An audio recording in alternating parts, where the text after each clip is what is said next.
Y sin más preámbulos, voy a mi derecha a presentar César Pascual Fernández, es el director general de Coordinación de Asistencia Sanitaria de la Consejería de Sanidad de la Comunidad de Madrid. Y a mi izquierda, Carlos González Bosch, presidente en este caso de la Comisión de Sanidad de la COE. Lo he dicho bien, ¿verdad? Muy bien. De momento parece que voy bien. Bueno, pues vamos a conceder 2 minutos, si os parece, al director general y otros 2 minutos a Carlos, y a partir de ahí vamos a intentar hacer un debate que sea distinto de lo que esto de que viene uno y expone su plastificada y viene el otro y planta la otra. Bueno, pues vamos a intentar que sea un debate entre ambos, un debate fluido y que pueda darnos conclusiones. Director general, cuando quieras, tienes la palabra. Buenas tardes a todos. En primer lugar, muchísimas gracias por haberme invitado a participar. ¿Se oye bien? No se oye. ¿Sí? ¿Ahora? Ahora sí. Se oye mejor, ¿no? Bien, decía que muchísimas gracias a todos por estar aquí, por haberme invitado a participar en este debate acerca de la colaboración público-privada, en la cual hay muchos elementos de controversia actualmente. Yo entiendo personalmente que es un debate estéril y trataré de dar mis razones de por qué es un debate estéril, pero fundamentalmente porque la transposición de la Directiva Europea hacia la nueva ley de contratación de los servicios públicos y las administraciones claramente induce a que un porcentaje muy alto de los contratos que celebren la administración sean con la colaboración público-privada. Por tanto, entrar en un debate acerca de un modelo que va a ser regulado por ley y que va a ser impuesto por la Unión Europea, decía que me parecía estéril. Otra cosa que se puede debatir es el cómo algunas fórmulas de colaboración público-privada se han venido desarrollando en este país, en el sector sanitario y fuera del sector sanitario, y que desde mi punto de vista se han hecho inadecuadamente porque se han hecho con un objetivo erróneo. La colaboración público-privada no es un mecanismo de ahorrar y, por tanto, cuando se han planteado determinadas fórmulas de colaboración público-privada cuyo objetivo era que no consolidasen déficit y poder cumplir la normativa europea de déficit, inevitablemente han ido al fracaso, porque no es un mecanismo para ahorrar, es un mecanismo que permite a la Administración incorporar valor, que le permite a la Administración innovar cosas que ella normalmente es mucho más lenta a la hora de hacer, que inicialmente incluso puede tener un coste más alto que de hacerlo de otra manera, pero que al final se traduce en que la incorporación de esta innovación a la Administración aporta valor y, por tanto, sale rentable. Entonces, muchas colaboraciones público-privadas en fórmulas de concesiones y en fórmulas de otro tipo de contratos de colaboración público-privada que se hicieron con ese objetivo inadecuado de ahorrar, claro, cuando al principio los costes son más altos de lo que pudieran ser con otras fórmulas, porque evidentemente cuando incluyes financiación, el coste financiero hay que asumirle, y punto, y por tanto el coste inicial puede ser más alto, han sido objeto de crítica y objeto de malinterpretación. Insisto que creo que en el sector sanitario se han desarrollado muy poco. Aparentemente todo el mundo habla muchísimo de colaboración público-privada. Cuando uno ve los mecanismos, realmente lo que hay son contratos, colaboraciones público-privadas, en esencia donde haya transferencia de riesgo, porque es la esencia de la colaboración público-privada. De esto hay muy poco.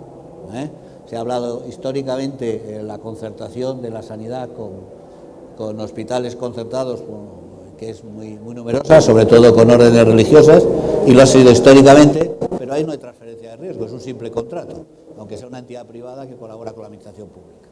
Cuando hablamos de colaboración público-privada estamos hablando de que hay una transferencia de riesgo a un tercero y que ese tercero tiene que asumir esa parte de riesgo y gestionarla.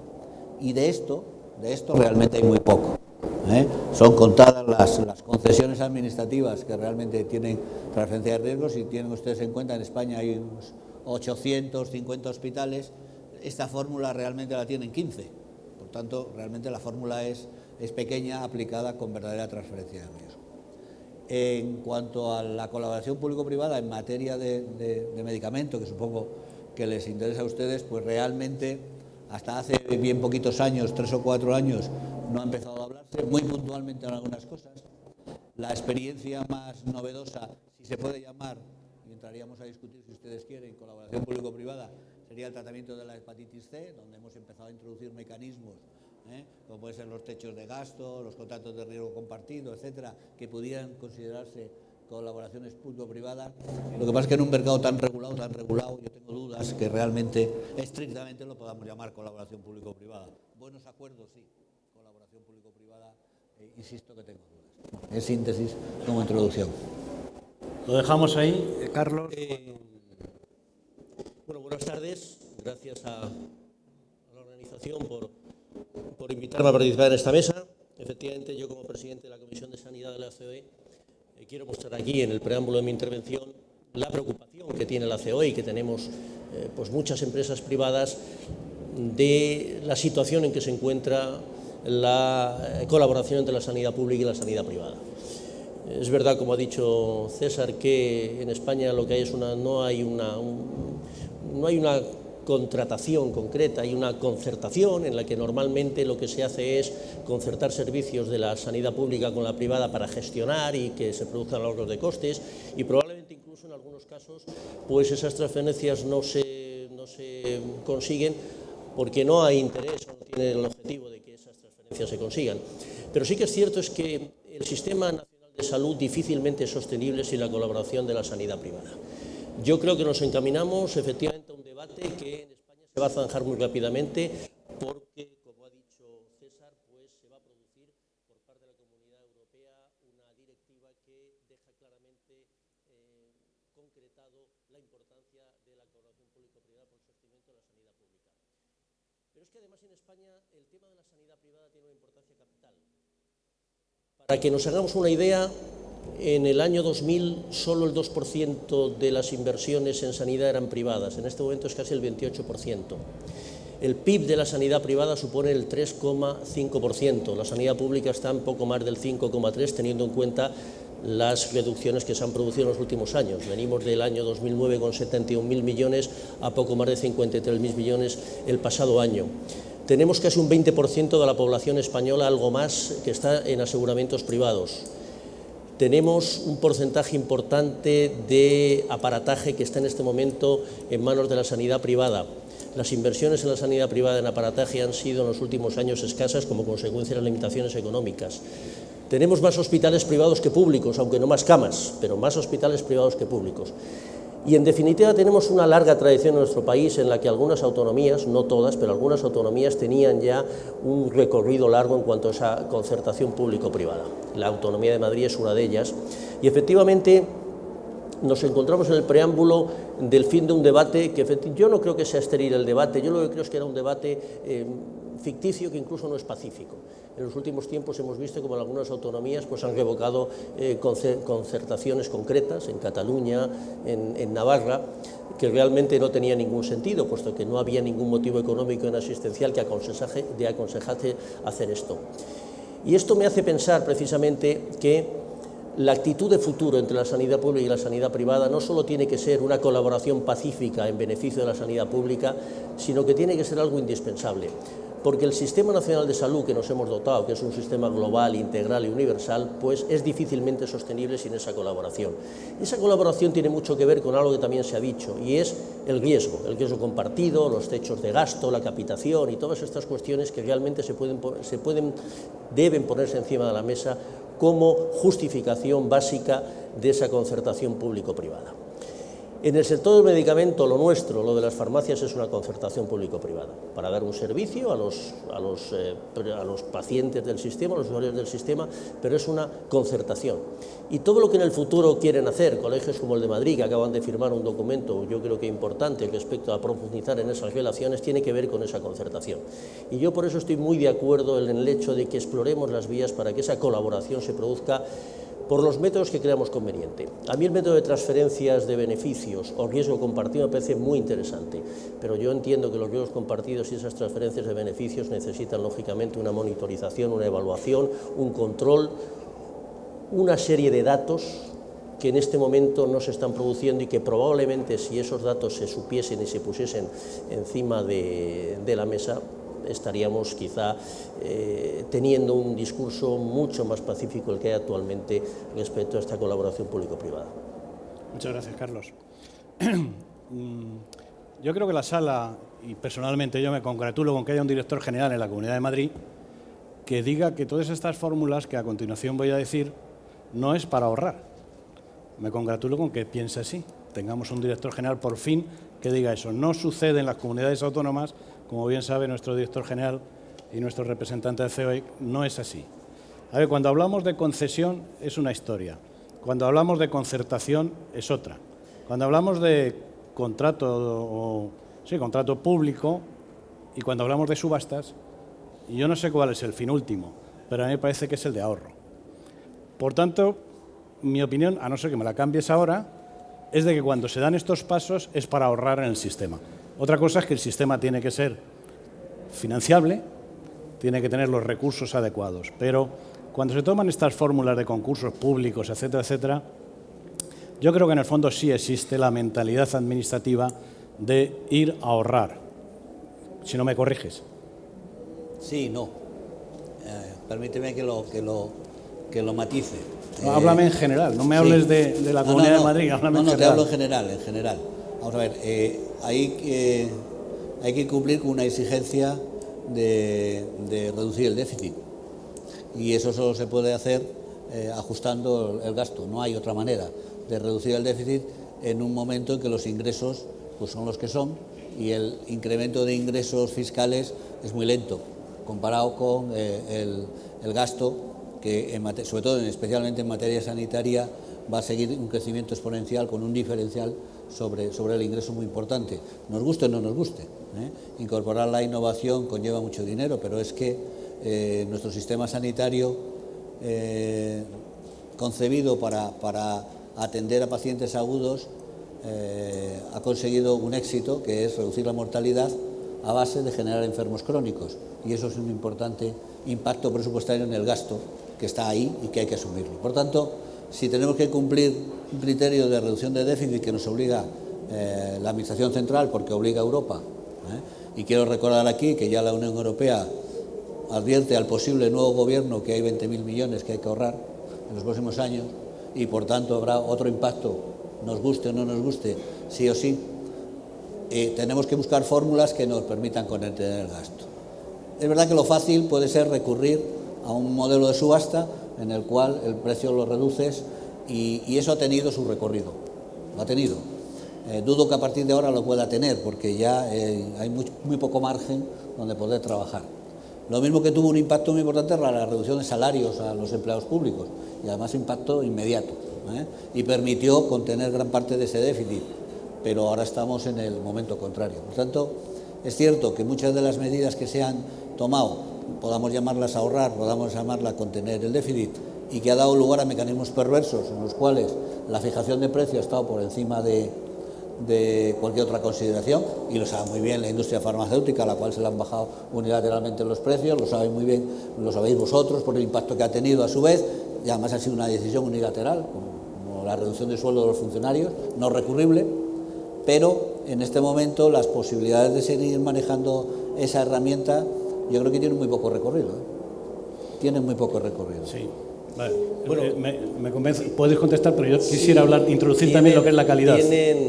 Tienen poco recorrido, entre otras cosas, porque la Comunidad Europea ha prohibido la bajada unilateral de precio de medicamentos y solo en casos en los que haya justificaciones reales pues se permite ese tipo de bajadas, ¿no? Yo lo que creo es que, claro, la concertación, que yo creo que es la base de la relación entre la sanidad privada y la sanidad pública, tiene que tener unos criterios por los cuales se justifica su contratación. Hablo de concertación y contratación, que no es lo mismo, son dos cosas diferentes cuando me refiero a establecimientos o a prestar un servicio. Entonces, claro, yo creo que en muchos casos estas concertaciones pues se han hecho con el afán de reducir precios. ¿Por qué? Porque efectivamente pues, hay una serie de compromisos adquiridos en cuanto al déficit público y esos déficits públicos hay que cubrirlos. Para que se fijen todas las personas que nos escuchan, quiero recordar que este porcentaje del 5,3% del PIB con respecto a la sanidad tiene que permanecer en España hasta el año 17, creo recordar, hasta el 17. Quiero decir que solo se podrán obtener recursos adicionales para la sanidad, igual que para otras de las bases del estado del bienestar, en caso de que el país crezca. En la medida que crezca se podrán aumentar los presupuestos, a la medida que no crezca no se podrán aumentar. Entonces, claro, yo entiendo que las administraciones necesiten perentoriamente esa concertación para abaratar costes. Y es verdad que ese no es el sentido profundo de la concertación, ni es el que queremos los empresarios, porque yo estoy convencido que la mayoría de los empresarios que estamos en el mundo sanitario entendemos que en muchas ocasiones nuestra colaboración sirve no solo para ahorrar costes, sino también para mejorar los procesos, que es algo que yo creo que nos interesa a todos. La mejora de los procesos productivos en la sanidad pública, entiendo que no es una asignatura pendiente, porque la sanidad pública española es admirable, pero sí que es algo sobre el que hay espacios concretos de esta sanidad que no tienen especial sensibilidad. Y yo me refiero, por ejemplo, al hecho de que hay hospitales que dejan de funcionar los aparatos el viernes a mediodía y hasta el lunes no vuelven a utilizarlos, lo cual es un problema que probablemente la sanidad privada, seguro, eso no pasaría si es que hay realmente una cuenta de resultados que defender. Pero sí que es cierto que todo lo que significa en este momento concertación, concesión, compromiso de facturación, tiene que estar ligado, desde el punto de vista, a unos objetivos concretos, a unos criterios concretos y a una sistemática concreta. De manera que yo lo que quiero decir como corolario es: no vale todo la concertación público-privada, solo vale aquello que realmente mejora la eficiencia y mejora la gestión de lo que es el Sistema Nacional de Salud. Sí, a raíz de lo que planteas, Carlos, quisiera formular dos cuestiones a los ponentes. La primera, que cuando hablamos de reducciones de precios o de productos o de servicios, si eso, a vuestro juicio, ¿qué porcentaje influye en la calidad de producto o en la calidad de servicio? Y la segunda es el tema del déficit. Efectivamente, el déficit es una losa. En estos momentos es una losa. Se acopla algo, es una losa. Fijaros que os voy a dar una cantidad. En la Comunidad de Madrid, corrígeme, director, estamos hablando de un déficit público de 24.000 millones de euros. Eso quiere decir que tenemos que pagar anualmente 800 millones de euros. Si nos vamos a Cataluña estamos hablando por encima de los 70.000 millones de euros. ¿Eso es sostenible? ¿Hay alguien que vaya a pagar en algún momento el principal de esa deuda? Estoy contigo en que efectivamente lo primero que hay que pagar, no sé, parece que son los intereses antes que la deuda, ¿no? Bueno, vamos a ver, hay que distinguir dos terrenos, el macro del meso y el micro. Evidentemente la deuda pública de un país puede llegar a porcentajes superiores al 100-120% del Producto Interior Bruto, como tiene Italia, y tener una situación económica bastante aceptable dentro del contexto, porque tienen otra serie de factores sociales que influyen, que en nuestro país básicamente está condicionado por el paro y la economía sumergida, que es la única que justifica las tasas de paro que estamos teniendo, porque si no, tasas de paro superiores al 20% en un país occidental como el nuestro no serían sostenibles de ninguna de las maneras. Eso por un lado. En el terreno de la macro, evidentemente, se puede aguantar y los mecanismos de los reguladores internacionales en economía lo van a permitir que tengamos una deuda del 110, del 115, del 120% del PIB sin ningún problema, como se lo han permitido otros países. Y quiero recordar que hace bien pocos años estábamos en el 50%, nada más. Es decir, todos estos años de crisis hemos ido aumentando el déficit año a año, por tanto la deuda acumulada. Otra cosa es a nivel micro. A nivel micro, cuando desciendes a nivel de administración, evidentemente el tenerte que ajustar a un presupuesto en el cual ya el 1 de enero partes con un déficit importante, te obliga a mecanismos de gestión que te imposibilitan muchas veces la incorporación de la innovación o la incorporación o la adopción de medidas que realmente aportan valor. Yo creo que con la hepatitis D dimos un salto muy importante a la hora de afrontar una enfermedad conllevando un incremento de gasto tremendo, en el cual discrepo además porque no estamos generando los ahorros que se suponían, al revés, se está incrementando el gasto y se va a incrementar durante unos años. El ahorro será muy diferido, porque lo que estamos haciendo con el tratamiento de la hepatitis C es quitar el virus. Damos un tratamiento antiviral y eliminamos el virus, pero no quitamos la cirrosis. Por tanto, tengo un enfermo que antes, como era seropositivo, no le podía trasplantar, y ahora que no es seropositivo y tiene cirrosis, está en condiciones de ser trasplantado. Por tanto, gasto se me incrementa. Son pacientes más costosos, mayor supervivencia y se me incrementa el gasto, con unos fármacos tremendamente caros. Evidentemente, dentro de 10 o 15 años, el impacto que va a tener en la salud va a ser favorable, pero dentro de 10 y 15 años no es la crisis que tenemos en este momento, ni el déficit que tenemos, no lo sé, no me atrevo a aventurar el horizonte, pero no es el que tenemos en este momento. Entonces, todo este tipo de arrastrar este déficit en este momento nos conlleva a que decisiones como la de hepatitis C sean tremendamente complicadas de tomar si no hay un gran acuerdo nacional. Y desgraciadamente el Estado de las autonomías pues no nos caracterizamos por lograr este tipo de acuerdos nacionales que nos permitan tomar medidas. Entonces, a nivel micro, los gestores sí que están muy condicionados por el déficit que ya arrastran desde el día 1 de enero. Bueno, la pregunta del déficit es una pregunta interesante. A mí me gusta que lo preguntes, porque vivir pensando que la deuda no se va a pagar es una forma peligrosa de vivir. Y decirlo públicamente es aún más peligroso, porque claro, siempre hay gente que tiene que financiar ese déficit, y claro, cuando la gente piensa que a lo mejor lo que tú has invertido no te lo van a pagar, pues sé que trae. Por eso, claro, las dos columnas del estado del bienestar, que son la sanidad y la educación, que son las que generan normalmente más déficit, porque es verdad que una carretera se puede construir antes o después de 4 carriles o de 2, no pasa demasiado, pues tenemos que gestionarlas con eficiencia. Efectivamente, yo creo que la micro en este caso es muy diferente, porque lo que nos indica la micro es que en la concertación público-privada solo tiene que haber una justificación para empezar a trabajar en ella, y es el hecho de que sea más eficiente. Y la eficiencia para mí es la eficacia al menor coste. O sea, es ser eficaz, pero que te cueste menos. Y eso no puede chocar con factores políticos desde el primer momento, como ha chocado en nuestro país y como sigue chocando en nuestro país. Porque no es una cuestión ideológica. Yo creo que César, como gestor que es político, él hace mucho hincapié en algo interesante, que es la micro. Y la micro lo que te indica es que yo tengo que hacer cosas con lo que tengo y no puedo esperar a justificar por qué no hago más. Y yo eso lo comprendo.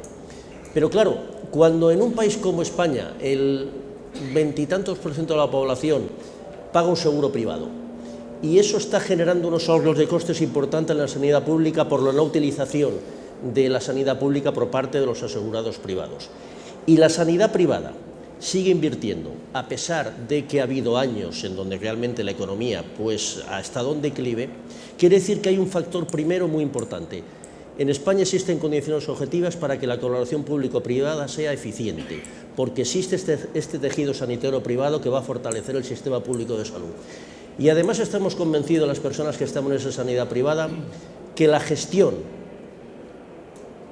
puede mejorarse con nuestra intervención, pero no la planificación ni los objetivos. Esos tienen que ser de la gestión pública. ¿Por qué? Pues porque nosotros tenemos que garantizar la igualdad. Y esa igualdad solo se puede garantizar si los poderes públicos median en eso.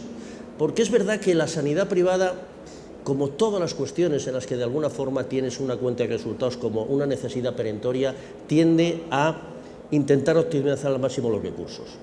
Por eso, si ese camino que trazamos tiene un buen coche, tiene un buen conductor, tiene un buen semáforo y tiene además unas personas, que en este caso es la gestión, los gestores públicos, que saben dónde tiene que llevar el coche, pues vamos a avanzar.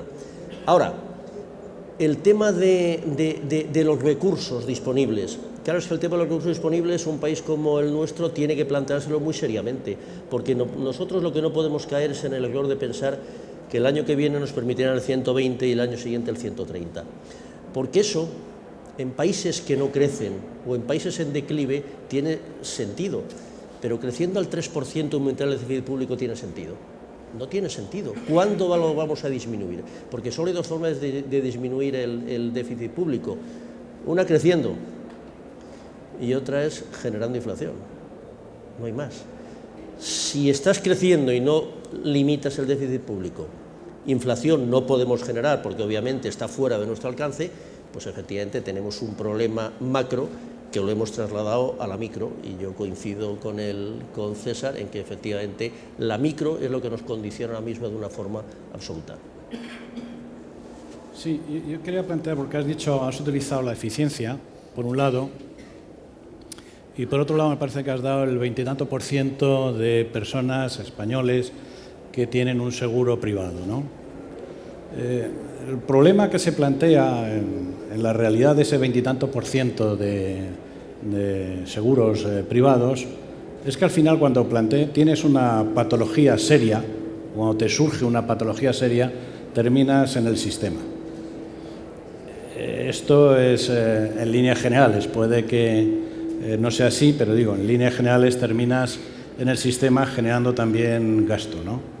Entonces, no sé cómo valoráis esa circunstancia, ¿no? Si al final estamos pagando un seguro privado para una hernia o para una torcedura de un pie, un esguince, o si estamos planteando para otra cosa más seria una iniciativa privada como es esta, ¿no? Un seguro privado, ¿no? Bueno, yo creo que aquí hay dos aspectos, dos vertientes. En uno de ellos voy a discrepar claramente con Carlos, yo creo que por primera vez en la tarde, sí, y con Carlos González, la primera vez en la tarde, porque efectivamente la sanidad privada presta unos niveles asistenciales y nos asegura con segundo aseguramiento un 20%, pero trabaja allí donde hay mercado. No conozco ningún consultorio rural privado, no, porque ahí no hay mercado. No conozco ningún hospital en la sierra madrileña para atender a los pueblos de la sierra, porque allí no hay mercado. Entonces, ahí es donde la administración pública, para garantizar la equidad, tiene que poner unos recursos. Y en ese sentido, pues efectivamente, la planificación, que no la gestión, es la obligación que tiene la administración tendente a garantizar la igualdad de acceso y la equidad de acceso. En cuanto a que, claro, la realidad de Madrid puede disfrazar un poquito, o la de Cataluña, lo que es la sanidad privada, pero claro, uno va a determinadas provincias y efectivamente a partir de un determinado nivel de prestaciones solo lo puede ofrecer la sanidad pública, porque la sanidad privada o se vienen a Madrid o en esas capitales de provincia o en esas pequeñas ciudades de provincia pues no pueden llegar.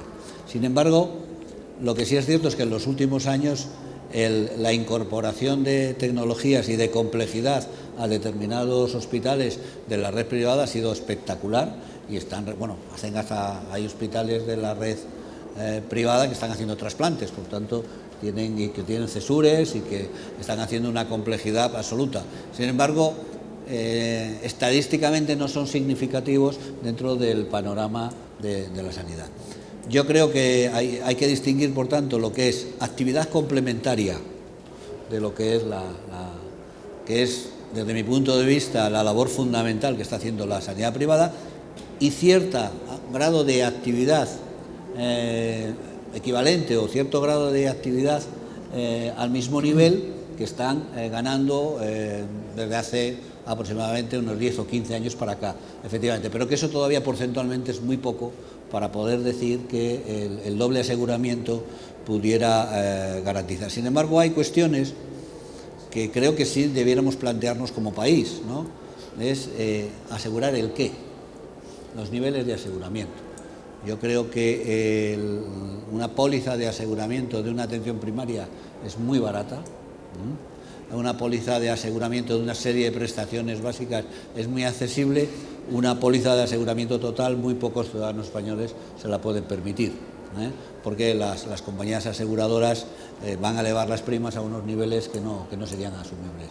Entonces, el camino del recorrido es incrementar la colaboración público-privada, no mantener los dos mundos separados, que ese aseguramiento de ese 20% sea complementario del aseguramiento público, que es un derecho como ciudadano español, porque digan lo que digan, hay sanidad universal, no hay nadie excluido en el sistema sanitario que sea de nacionalidad española, y por tanto, si la actividad privada colabora con la actividad pública en esas parcelas ganando terreno, pues no veo la razón de por qué no podemos seguir avanzando. Hemos tenido experiencias muy positivas. Coincido con Carlos en que lamentablemente la situación política está deteriorando este clima de colaboración que en algunos momentos ha sido excelente, pero creo que tenemos que retomar ese camino, por un lado porque la Unión Europea nos lo va a obligar, y por otro lado porque sabemos hacerlo muy bien y lo hemos demostrado. Y por tanto creo que es una pérdida de oportunidad si ese camino unos y otros le dejamos abandonado. Sí, yo creo que es cierto que la sanidad privada, lógicamente, en algunos aspectos o en muchos aspectos tiene que ser complementaria. Pero fíjate que se calcula en 8.000 millones de ahorro anual el que se produce por la utilización de la sanidad privada y no la utilización de la pública. Y esos 8.000 millones salen precisamente de muchas urgencias, por ejemplo, en muchos sitios, en muchas zonas, ¿no? Probablemente también en zonas rurales. No hay consultorios rurales, porque yo creo que no debe haber consultorios rurales privados. Yo creo que eso sería un error. Precisamente la igualdad se produce de una forma más clara en aquellas zonas más deterioradas desde el punto de vista de lo que es lo social, ¿no? Porque no tendría sentido que el Estado nos ocupase de aquellas zonas más desfavorecidas socialmente. Esa es una de las labores que tiene el Estado. Pero yo, cuando me refiero a colaboración, me refiero a qué pasaría si la sanidad privada gestionase consultorios y ambulatorios en algunas zonas, que lo puede hacer. Estoy pensando, por ejemplo, en aquellas zonas que están más deprimidas económicamente, probablemente no por otra cosa que por el hecho de que socialmente estén muy aisladas, ¿no? Bueno, ahí hay una capitación clara y esa capitación se puede cumplir, ¿no? Estoy pensando en las zonas de costa, en las zonas de verano, donde realmente en algunas partes del año se produce una acumulación de usuarios del servicio que en otras zonas no se puede hacer, y siempre tenemos el problema de que la sanidad pública no llega a donde debería llegar. Entonces yo creo que cuando yo hablo antes de planificación, significa que la planificación y la responsabilidad de esa planificación tiene que ser una responsabilidad pública. Yo creo en este tema en un principio muy liberal que dice que el Estado debe llegar hasta donde no llega lo privado, y me parece que es un buen símbolo de lo que puede ser el futuro. El futuro de lo público está limitado por los recursos, y esos recursos van a ser siempre limitados, y van a ser cada vez más limitados porque efectivamente, como has dicho antes, hay un espacio sociosanitario que se adivina ya ahí, en donde no se distingue entre la sanidad y los asuntos sociales. Es verdad que nosotros, a base de triunfar, vamos a morir de éxito triunfando con los agudos, y vamos a ir al país de crónicos. Y cuando lleguemos al país de crónicos, ¿qué vamos a hacer con los crónicos? ¿Los vamos a seguir manteniendo en los hospitales o los vamos a dejar en su casa? Entonces yo abogo porque esos crónicos tienen que estar en su casa, atendidos de forma que lo público llegue hasta donde realmente lo privado no pueda atenderlos. O sea que este es un poco el ejemplo de lo que yo diría que es la colaboración público-privada, y es: lo público tiene que ocupar el espacio que demande la igualdad y la equidad, pero lo privado debe ocupar el espacio que de alguna forma no sea necesaria esa igualdad y esa equidad, porque ya está garantizada. Ese sería un poco el resumen. Lamentablemente es que quizás todos los que estemos aquí compremos ese discurso, pero el problema es que este es un mundo donde existen los que se llaman políticos, y los políticos nos podemos encontrar con lo que acaba de decir nuestro querido amigo Carlos, con dos cuestiones. La primera, que es un discurso en el que se pierde la tutela de la iniciativa pública, es decir, la universalidad, etcétera, etcétera.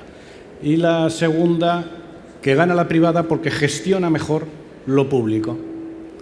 Es decir, chocan las dos de frente, son intereses muy distintos, pero evidentemente ahí hay una cuestión a resolver. Pero además de eso, hay otra cuestión que también ya planteo, se puede entrar en esa discusión, en ese doble rasero, en esa doble vertiente que hay de definir una cosa y otra, pero hay una cuestión muy importante en lo que es la eficiencia también. Me estoy refiriendo, por ejemplo, a la administración, no la administración con mayúscula, sino la administración con minúscula, ¿no? A la gestión. Y ahí os planteo, porque yo sigo diciendo que la administración lo dijo mi presidente hace muy poco, es cortoplacista, quizás sea así, o deba ser así, no lo sé. Eso es con unas miras muy cortas, porque al final cada director general, cada consejero, cada ministro va a mirar lo que tiene por 4 años, si es que llega a completar los 4 años, y la verdad una sanidad, una educación, así es difícil de fabricar, ¿no? En lo que respecta... ¿Ahora? Bueno, vamos a dejarlo ahí, os planteo esto, y luego seguimos con otro tema, yo creo que también considerable de interés que acaba de salir también, ¿no? Bueno, ahora a ver, no, la Administración no es cortoplacista, son cortoplacistas los políticos de turno, ¿eh?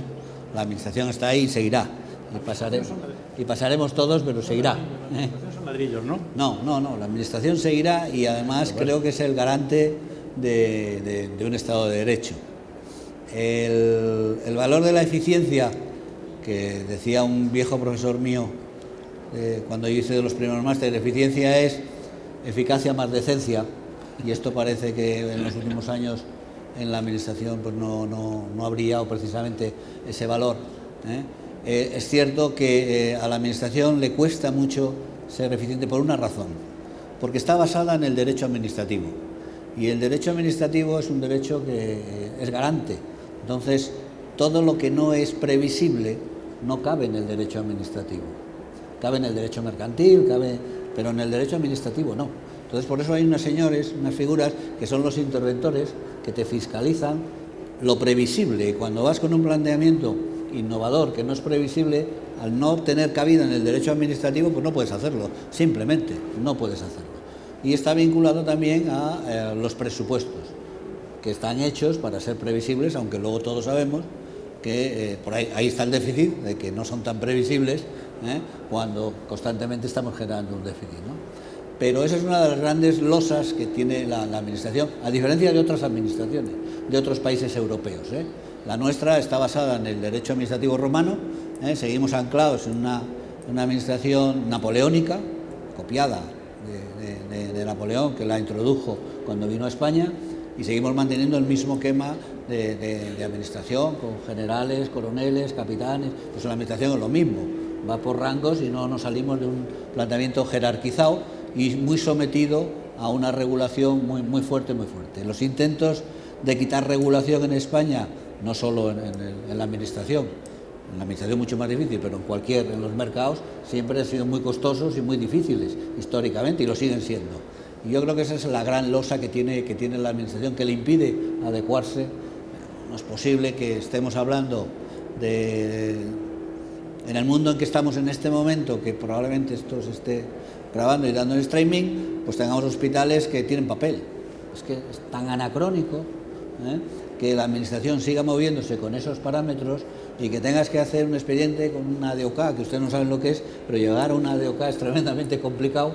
Los que trabajáis con la Administración lo sabéis bien, y nos lleva unos plazos de tiempo eternos, cuando es un mecanismo muchísimo más fácil que todo eso en cualquier otro tipo de contabilidad. Pero claro, en el discurso político, pues voy a decirlo, es que hay mucho ignorante, porque el derecho mercantil es tan derecho público como el derecho administrativo. Sí. Tan derecho público.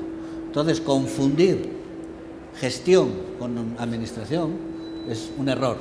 La Administración es la titular de los servicios públicos, pero no tiene por qué gestionarlos. Los puede gestionar el que mejor lo haga. Y entonces, en el discurso político, cuando se mezclan las dos cosas y no se admite nada, por eso pues tenemos iniciativas de que hay que revertir la concesión de Collado. Oiga, pero si es que es tan pública como cualquier otra, y tan lícita y tan legal como cualquier otro mecanismo de la Administración. Usted lo que está proponiendo es que se vuelva al derecho administrativo, que es otra cosa muy distinta. Pero dígalo con claridad, expréselo con claridad, porque el derecho mercantil, insisto, es tan público como el administrativo. Carlos. Bueno, la verdad es que es difícil debatir con César, porque yo estoy muy de acuerdo con lo que acaba de decir, incluso lo ha dicho con mucha valentía.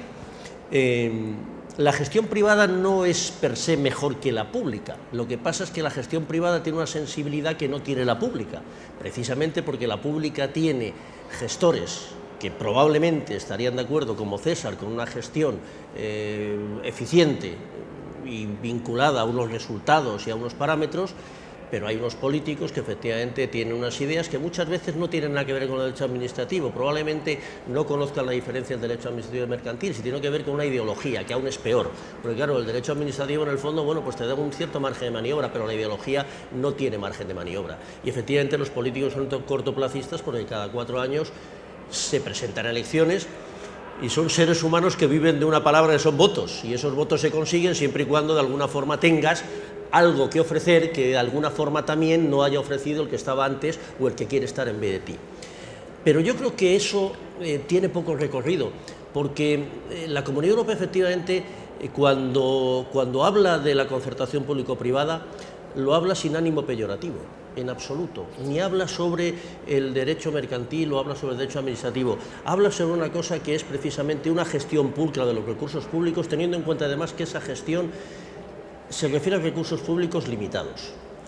Y esos recursos públicos limitados además se centran en 2 cuestiones que yo creo que aún no las hemos sacado aquí, pero que son importantes. En primer lugar, una esperanza de vida que nos va a arrollar a todos, que nos va a arrollar, o sea, las estadísticas en este momento te dicen claramente que es imposible el sostenimiento de un sistema público de salud si no se hacen reformas muy importantes.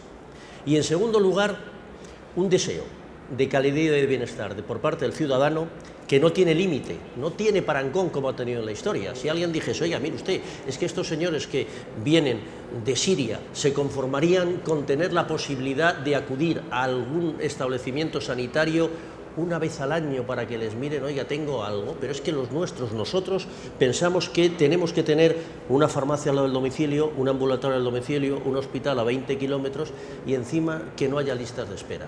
Claro, eso es una ecuación diabólica que no se puede gestionar, que es ingestionable.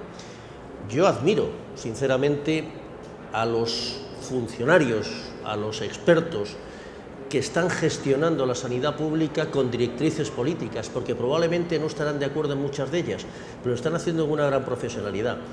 Y cuando hemos visto el tema de la hepatitis, que a mí me ha sorprendido, porque había un consejero de la Comunidad de Madrid hace años, como ha habido varios, no me voy a equivocar ni lo voy a dejar en mal lugar, que me decía, pero vamos a ver, Carlos, ¿cómo voy a pagar yo la vacuna de la hepatitis si yo voy a tener rendimiento dentro de 25 años cuando no haya cáncer hepático ni cirrosis? Oye, el que venga después cargue. Se ha llegado a un acuerdo y ese consejero, que obviamente no ha sido el que ha presidido el acuerdo, pues estará viendo muy confortablemente y muy contento, oiga, hemos llegado a un tema de techo de gasto o de riesgo compartido que nos ha permitido dar un servicio. Eso no es derecho administrativo ni derecho mercantil, eso es eficiencia en la gestión. Si tuviésemos, y yo creo que ese es el problema, políticos que pensasen en eso antes que en sus propias conveniencias electorales, probablemente otro gallo nos cantaría. Pero también tenemos una esperanza, y yo a mí me gusta mucho siempre el dar esperanzas o alternativas a lo que hay. Gestionar de la forma contraria es imposible. Los acontecimientos van en contra de ello. Y entonces ya no me vale decir, oiga, ¿y usted se ha dado cuenta que todo para todos en todo momento no es posible? Lo pueden decir públicamente en un atril o ante sus feligreses, pero no lo pueden decir si tienen que gestionar una cuenta de resultados. Y esa es mi gran esperanza en estos momentos. Sí, es cierto, estamos en el mismo concepto de antes cuando has desarrollado el anterior, ¿no? Yo quería cambiar un poco de tercio. Las salas son, supongo que lo sabes, farmacéuticos, la mayoría, entiendo que con oficina de farmacia, ¿eh? Por tanto, es un público que además, en el caso de Madrid, él es nuestro director general. Bueno, hay otro director general también que está debajo de él, pero es nuestro director general en lo que es la concertación, en lo que es el concierto. Y quería volver, en lugar de hablar de cooperación, luego volvemos a hablar de concertación. Es cierto lo que acabas de decir de que hay mayor esperanza de vida. Es cierto que todos cada vez buscamos, hay más educación sanitaria, más educación, más cultura, hay más, la gente se prepara más para saber lo que tiene que tomar, cómo lo tiene que tomar, etcétera, etcétera. Existen las grandes redes, que no es muy bueno, pero ahí están. Pero la oficina de farmacia va contrario a todo este tema. Es decir, si hay una gran esperanza de vida, oiga, yo, oficina de farmacia, tendría que vivir mejor. Se alarga la vida, se alarga la situación de la prestación, pero no sucede así. No sucede porque la concertación y lo que no es la concertación, lo que son las resoluciones, ha hecho que determinados medicamentos, luego lo vamos a oír, salgan de la oficina de farmacia a los hospitales. Al final, y aunque esto es un chascarrillo, pero que lo dicen ya muchos, ¿es posible que una oficina de farmacia, que es una prestación pública concertada con el sistema, pueda vivir del genérico? ¿Nos llevan las administraciones a que las oficinas de farmacia tengan, que son profesionales sanitarios, licenciados, etcétera, etcétera, graduados hoy, nos llevan a una situación en la que el margen es el que es, de 0,68, que es un producto, un medicamento, nos lleva a una situación de desamparo en este momento? ¿Cuál va a ser la relación de futuro? ¿Va a haber una posibilidad, una salida a que el PVP tenga una consecuencia y el servicio profesional vaya por otro lado? Buena pregunta. Si tuviera la receta no estaba aquí. Vamos a ver, yo creo que, en primer lugar, la farmacia es un paradigma de todo lo que estamos hablando, porque nadie duda que es un servicio público, y no creo que nadie dude que es un servicio público y que es una titularidad privada. ¿Servicio público o al público? No, público. No, es un matiz, es viejo el matiz este, ¿eh? No, pero como soy viejo ya lo digo. No, sé pero si cuando es público o es al público. Es las dos cosas, pero es un servicio público, de titularidad privada. Por ahí bien. De titularidad privada, y nadie lo cuestiona. En cuanto al modelo, vamos a ver, no podemos tender hacia un modelo en que tengamos la obligación de terminar subvencionando al 100% de las farmacias. Ni al 10%. Ni al 10, ni al 5, ni al 10. No debemos avanzar ese modelo. Lo que sí es cierto es que la política del medicamento, y en los próximos años va a cambiar, nos tiene que hacer repensar a todos el modelo de prestación de servicios de las farmacias. El modelo tradicional no va a servir, los nuevos medicamentos que sobre todo los biológicos, van a sufrir una transformación espectacular en los próximos años. La investigación en fármacos biológicos está cambiando notablemente, se están reduciendo los plazos de salida al mercado, simplemente gracias al Big Data. Con modelos matemáticos están ahorrando 7 de los 10 años de investigación, con lo cual van a salir los fármacos rapidísimo y nos va a cambiar radicalmente el modelo. Lo que en el modelo español, la disponibilidad de oficinas de farmacia que tenemos como agentes sanitarios es lo que nos tiene que hacer repensar el rol que van a jugar, porque recuperar viejos modelos, desde mi punto de vista personal, y hablo, no es una opción, no represento ni al gobierno ni a ningún partido político, desde mi punto de vista personal no va a ser posible, y tenemos que ir a otro modelo distinto en el cual podamos incrementar la cartera de servicios que presta la farmacia, y que el medicamento sea una parte nada más de lo que porque si no va a ser inviable. Desde mi punto de vista, dada la avalancha de novedades que dentro de 3-5 años nos van a venir en nuevos tratamientos personalizados, etcétera. Tenemos que ir a otro modelo. No quiero decir que no juegue papel, pero el papel que hay que jugar tendrá que ser otro. La sinceridad es tremenda, es la primera vez que lo oigo en público. En privado es posible que haya oído, en público es la primera vez que lo oigo. Carlos, ¿qué tienes que decir? ¿Cambiamos de negocio o...? No. Yo creo que César pues se ha pronunciado con claridad, pero creo que ciertamente no estoy de acuerdo en las líneas maestras de lo que ha dicho. Creo que el problema que tiene la farmacia española en estos momentos es un problema de viabilidad económica derivado de un éxito asistencial importante. Asistencialmente es una magnífica farmacia, económicamente es bastante menos viable de lo que debería ser. Yo creo por dos motivos. En primer lugar, porque se ha cargado el medicamento una parte importante del ahorro sanitario de una forma injusta, que no tiene ningún sentido. Realmente el ahorro sanitario prácticamente ha estado en el capítulo 1, en el capítulo de personal y en el capítulo de farmacia, también en el capítulo de inversiones. Básicamente en eso. Si no hubiese sido así, pues probablemente la situación estaría más normalizada. Es verdad que el hecho de que la existencia de los genéricos y la bajada de precios que supone es un hecho consustancial. Tenemos que convivir con él porque se conviven en todos los países, pero no tiene sentido que haya medicamentos que estén en los hospitales no por una justificación asistencial, sino por una justificación económica, porque además no se produce ahorro de costes ninguno. Los márgenes decrecientes que tenemos nosotros en los medicamentos, que son caros, hacen pensar que probablemente si se hiciese un escandallo entre lo que cuesta dispensar a la farmacia y lo que cuesta dispensar al hospital, pues probablemente la farmacia sería pues más eficiente a la hora de dispensarlos. Lo que sucede es que yo creo que tenemos que considerar que la farmacia en sí es una prestación que es básica desde el punto de vista de la concienciación del ciudadano. El ciudadano, el primer elemento que ve en cuanto a bondad de la sanidad es la farmacia. ¿Por qué? Pues porque es lo que más utiliza. Normalmente nos operamos, afortunadamente, pocas veces en la vida, tenemos que ir a urgencias pocas veces en la vida, pero a la farmacia vamos mucho. Claro, una farmacia depauperada, como es una parte del tejido farmacéutico español, no le conviene a ningún sistema ni a ningún país, es absurdo. Es estar, de alguna forma, pues creando unas bases falsas, porque es algo que no tiene sentido. Yo estoy en desacuerdo con la financiación de las farmacias B, que estoy en desacuerdo, pero no porque estos compañeros no merezcan vivir y vivir bien, sino porque creo que eso no es una forma de sostener un sistema. Ese sistema se está minusvalorando en la medida en que está diciendo gráficamente, si no se me sostiene yo no puedo continuar. Pero claro, la culpa de eso no lo han tenido estos compañeros. Estos compañeros sufren las consecuencias de algo que ha sido muy negativo y es una falta de planificación. Aquí se han tomado medidas consecutivas una detrás de otra sin tener en cuenta los efectos de una medida se tomaba otra y eso es muy negativo para una planificación. Entonces, ¿qué es lo que yo creo?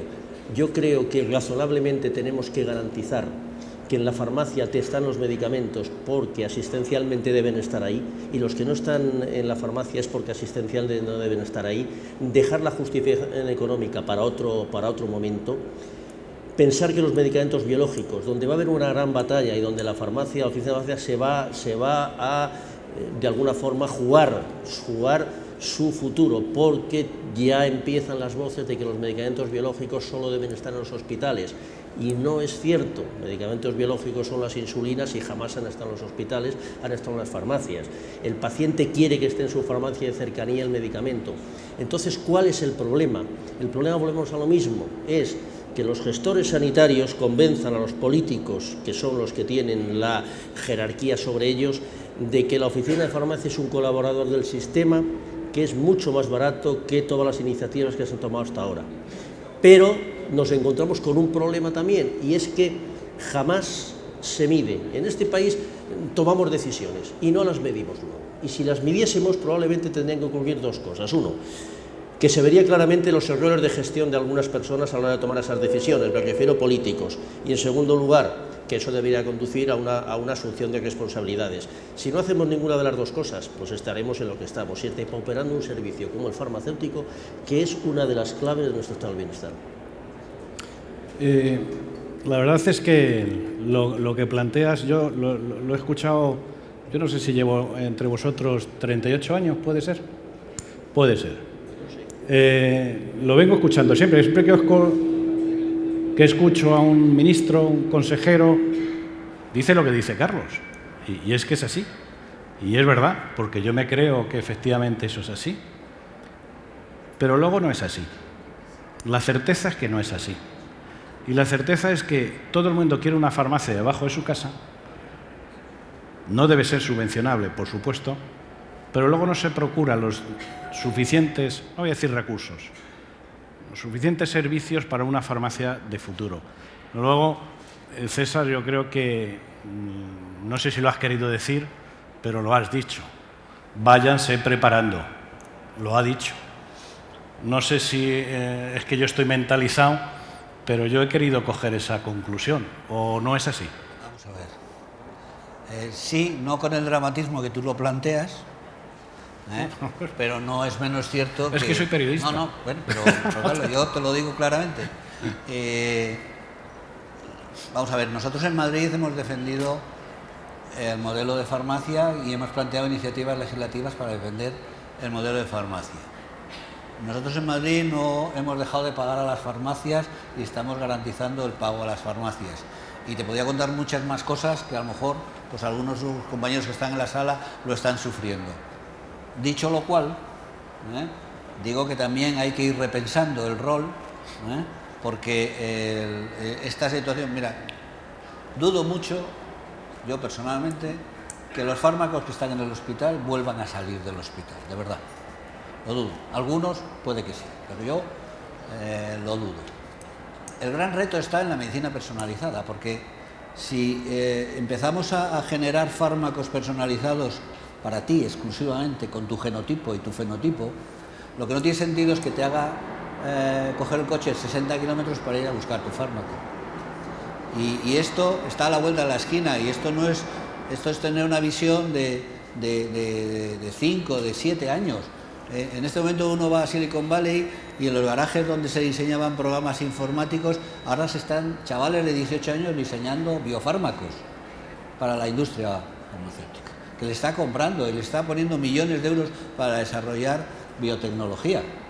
Y de entre los 100 millones de euros que costó el primer genoma, los 700, 800 que pagamos ahora por hacer un genoma, y que dentro de poco serán 250, cuando estamos hablando de que cada fármaco trae su biomarcador, que ahora nos sale por un coste importante, pero claro, cuando dices que pones un fármaco que cuesta 24.000 euros, que el biomarcador te cuesta 250, parece que es una nimiedad, pero no, 250 de cada biomarcador es mucho dinero, pero eso se va a abaratar, va a costar nada, y vamos a ir vinculando fármacos, y entonces en ese futuro va a jugar un papel muy importante la red, y vuestro enemigo va a estar en la red, no va a estar en la oficina de farmacia. Y entonces, ¿qué papel puede jugar la oficina de farmacia desde mi punto de vista? La prestación personal, que eso no la va a evitar nadie. A mí cuando me plantean qué roles van a jugar los médicos con la tecnología, ¿se va a despersonalizar? Pues no, porque el contacto, la atención personalizada la vas a necesitar. Siempre vas a necesitar un médico o una enfermera. Por mucha tecnología que tengas, que te haga el diagnóstico, que te haga el tratamiento, que esté robotizada, al final, y la oficina de farmacia, ese rol no se lo va a poder quitar nadie. A pesar de que avancemos mucho, a pesar de que la red introduzca nuevos modelos, como Uber, como otros modelos que se están desarrollando, pero sí que creo que hay que irse anticipando con visión de futuro, porque si no, tengo mis dudas. Y no quiero ser pesimista, al revés. Creo que es una oportunidad de desarrollar, y que en España va a ser de los pocos países que va a tener esa posibilidad, porque tenemos oficinas de farmacia. Yo creo que la Oficina de Farmacia Española está bien posicionada cara precisamente a ese futuro. Yo en la red no tengo mucho temor, porque la red y el fármaco ya sabes que son dos cosas que se llevan mal. Normalmente la red y el fármaco hasta ahora pues ha ido más ligado a la palabra falsificación, ese tipo de palabras, que a palabras que de alguna forma tengan un espíritu positivo. Pero yo lo que creo es que la farmacia de cercanía, que es insustituible, como es insustituible el ambulatorio, como es insustituible el médico de familia, necesita una reconversión, pero esa reconversión tiene que ser la misma reconversión tranquila que venimos haciendo desde hace ya muchos años. El farmacéutico pasó de fabricar el medicamento a ser el gestor del medicamento, el dispensador del medicamento. Yo creo que ahora es el gestor del medicamento. Ahora, eso tiene y conlleva una viabilidad económica y conlleva una viabilidad asistencial. La viabilidad asistencial la tenemos garantizada, la económica no la tenemos garantizada. ¿Por qué no la tenemos garantizada? Pues porque efectivamente es posible que dentro de unos años, yo creo que no muchos, haya medicamentos personalizados y haya una serie de terapias que lógicamente pues tienen su razón de ser dentro de un ámbito que es el diferente a la farmacia. Pero todo eso conlleva luego un seguimiento de esos tratamientos, conlleva unas terapias colaterales, conlleva unas terapias de comportamiento, que la farmacia es el ámbito en donde se deben desarrollar, ¿no? Entonces, todo esto necesita precisamente de una planificación en el que lo público tiene que pensar cuál es el papel que tiene que jugar la oficina de farmacia, porque solo hay dos tipos de oficina de farmacia: la oficina de farmacia de cercanía y la oficina de farmacia comercializada, la oficina de farmacia de cadena. Y claro, tenemos que pensar que si no sobrevive la de cercanía, obviamente vamos a la otra sí o sí. Y esa no le conviene a la sociedad española, primero porque es ajena a su filosofía, en segundo lugar es ajena a la sociología española. España no es un país como Holanda, donde en 100 kilómetros te recorres Holanda en una carretera. Aquí tenemos muchos núcleos pequeños de población.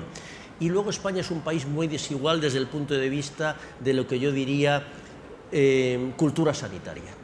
¿Por qué? Pues porque la cultura sanitaria en nuestro país es una cultura que está muy pegada al terreno, muy pegada a una asistencia inmediata, mientras que en otros países eso nunca se ha conocido, con lo cual no se echa de menos. Entonces, todas esas cuestiones hay que barajarlas, y eso es lo que a mí me hace pensar que, efectivamente, desde el punto de vista de un farmacéutico, como soy yo, estamos en condiciones, porque conozco a mis compañeros, de reconvertirnos, pero tenemos un problema grave, y es que esa reconversión necesita de una situación económica que sea como mínimo podemos decir sostenible, y eso es lo que ahora es más difícil, porque efectivamente en este tránsito que hemos tenido en los últimos 6 años, una parte del tejido farmacéutico ha quedado muy dañado, y probablemente la parte que aún no está dañada se podría dañar si las nuevas terapias terminan con muchos de esos medicamentos fuera de la farmacia, porque entonces, como dice el moderador, no hay margen de maniobra.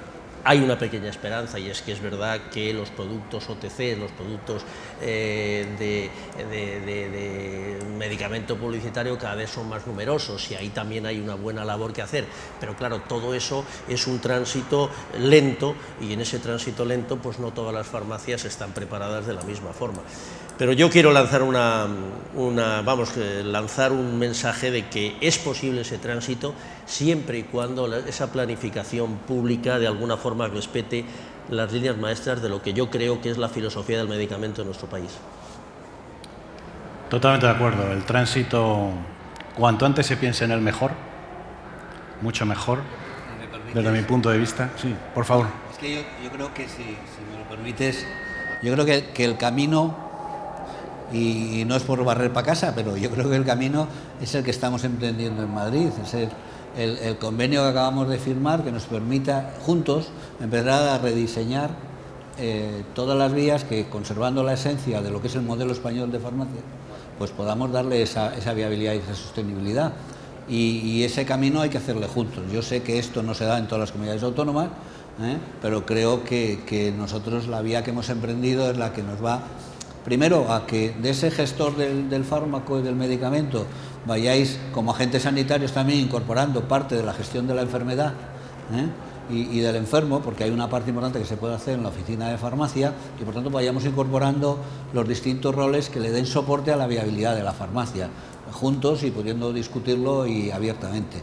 Nosotros tenemos ya camino recorrido en la Comunidad de Madrid de la experiencia del convenio que permite avanzar y hacerlo. Creo que este nuevo convenio, que tiene otros horizontes y otra dimensión, va a permitir también dar pasos importantes, y creo que no hay otro que ir juntos en el camino, de verdad. Sí, efectivamente ese convenio es un inicio, es una esperanza para ese tránsito, pero hay que creer en lo que dice, porque si no se cree en lo que se dice, al final será papel mojado, ¿no? Esta es la pena. Pero yo creo que tenemos la suerte, por lo menos en la Comunidad de Madrid, de que todas las líneas que recogen ese convenio sí están convencidos de lo que supone y lo que significa. Más allá, porque este es el primer paso, ¿no? Más allá. Pero bueno, yo soy el moderador e intento hacer lo mejor posible, no estaba yo aquí para eso. Lo que sí quería ya es el público, los compañeros que deseen hacer alguna pregunta, pues adelante, porque quería haber terminado haciendo una consideración sobre lo que es la mesa de hoy, que es la cooperación, pero me gusta más a mí hablar de coordinación entre público y privado, que es lo que realmente, que es lo que yo creo que falla en la coordinación de los recursos entre lo público y lo privado. Pero en fin, una pregunta que queráis hacer a cualquiera de los dos ponentes, adelante. ¿Alguien que rompa el fuego? Pues se lo deben de saber. ¿No hay nadie? ¿Nadie se anima? ¿Una pregunta? Venga. Me gustaría saber en qué manera se ve afectada la calidad al servicio con esta migración de lo público a lo privado. ¿En qué manera se ve afectada la calidad al servicio al paciente? En ninguna. En ninguna. No, al contrario. Vamos a ver, ni toda la gestión pública es ineficiente, ni toda la gestión privada es de excelencia, ni viceversa, y por tanto eso depende muy mucho de los factores. Pero lo que es la calidad asistencial en la migración de lo público a lo privado y de lo privado a lo público, la calidad asistencial no, para nada, en absoluto. Y lo estamos viendo día a día, ¿eh? Es más, probablemente tenemos en la administración pública más mecanismos de control de calidad sobre los proveedores y los prestadores privados que sobre nuestros propios centros, ¿eh? Entre otras cosas porque la parte de la administración pública que controla a los proveedores privados es independiente, es la inspección, que no controla de la misma manera a los hospitales o los centros públicos, que se controlan su calidad con sus propios agentes. Entonces, la supervisión propia siempre adolece de cierto grado de endogamia, para que nos vamos a engañar, ¿eh? Y sin embargo la prestación privada está muy supervisada. Carlos. Bueno, yo creo que lo ha dicho con mucha claridad César. Él ha dicho además una cosa muy sabia, porque además es verdad. Los mecanismos de control de la sanidad, de lo público sobre la concertación con lo privado son muy superiores a los que ellos tienen con lo público, con lo cual está meridamente claro que cuando se produce esa transferencia de responsabilidad, desde luego es para mejorar las prestaciones y en ningún caso para empeorarlas. ¿Alguna pregunta más, por favor? ¿Una consideración final, Carlos? ¿O pregunta? Sí, buenas. Bueno, sí. Muchas gracias por la conferencia que nos habéis dado. A mí me gustaría preguntar al presidente de la Comisión de Sanidad de la COE, que recientemente se ha publicado un libro, ha habido una elaboración de un libro blanco en la COE, precisamente con respecto al tema que nos acoge hoy aquí, que es la colaboración público-privada. Y a ver si nos puede dar unas líneas básicas o nos exponga un poco en qué ha consistido el trabajo y lo que se ha conseguido dentro de ese trabajo. Bueno, el libro no está publicado, el libro está elaborado, pero no está ni presentado ni publicado. Se va a presentar probablemente este mes de marzo. Es un libro que se titula El libro de la sanidad privada y lo sociosanitario, y viene a ser un esquema básico de cuál es la realidad de la sanidad privada de nuestro país, en España, y cuáles son las realidades de cada sector, cuáles son las peticiones o propuestas del sector, y luego un remake de todo lo que puede ser un análisis de la colaboración público-privada en nuestro país en beneficio precisamente de la sanidad pública y el Sistema Nacional de Salud. Yo creo que es un libro interesante, que va a ser un libro que obviamente va a ser controvertido, que va a ser muy utilizado no solo por los analistas de la sanidad, sino por los gestores de la sanidad pública, porque la panoplia de posibilidades que se abre a través de la lectura del libro es muy amplia, ¿no? Y en ese sentido yo creo que tenemos de alguna forma la suerte de que, como he dicho antes por algunas cifras, tenemos una sanidad privada potente, una sanidad privada bien gestionada, una sanidad privada que lleva ya años invirtiendo y que está en condiciones de colaborar con la sanidad pública. Otra cosa es que entendamos, y esto hay que entenderlo, porque aquí se ha dicho que la sanidad privada tiene detrás unos recursos que son recursos de inversores que lógicamente pues necesitan optimizar esos recursos y que tienen legítimo derecho a ello, ¿no? Y a partir de ahí, pues claro, lógicamente se producen una serie de limitaciones y esas limitaciones pues hay que comprenderlas. Quiero decir que igual que la sanidad pública quiere y tiene el derecho legítimo de pensar que la concertación tiene que ser en mejora de optimización de beneficios y de recursos, la sanidad privada también tiene que tener la garantía de que cualquier colaboración garantiza que el fin primordial, que es su sostenimiento, pues también es plausible y también es legítimo, ¿no?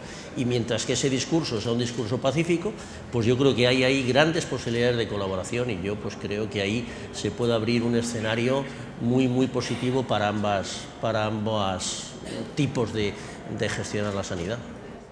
Bueno, pues muchas gracias César, director general, muchas gracias Carlos, presidente.